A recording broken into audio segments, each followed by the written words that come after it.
36.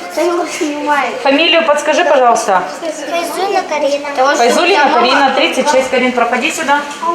Обрабатывай ручки.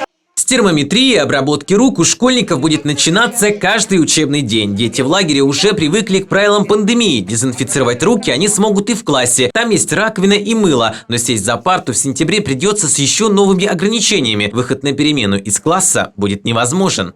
Перемена у нас будет проводиться в классе.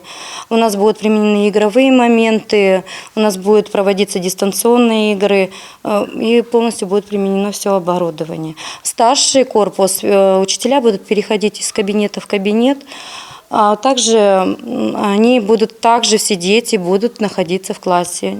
Выходить можно будет только в туалет и столовую, а кушать классы станут строго по расписанию. Путь до столовой обозначен специальной разметкой на полу, и заходить в обеденный зал будут по очереди. За одну перемену здесь свободно разместятся 5 классов. У нас в столовой 4 входа, 4 выхода. Каждый класс имеет свою зону. Между зонами у нас 1,5 метра дистанции.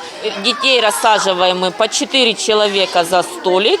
Большое число детей заставляет по-другому организовать проход в школу. Чтобы минимизировать контакты учащихся, потоки будут разводить через разные входы и выходы. На каждом из них висит табличка, для какого класса он предназначен. Там же указано и расписание, по которому теперь и будут учиться школьники. 11 классы, они у нас приходят, так как мы понимаем, что у них больше всего уроков, для них учебный процесс начинается в 8 часов. Для 10-х, для 9-х там 8:40 уже.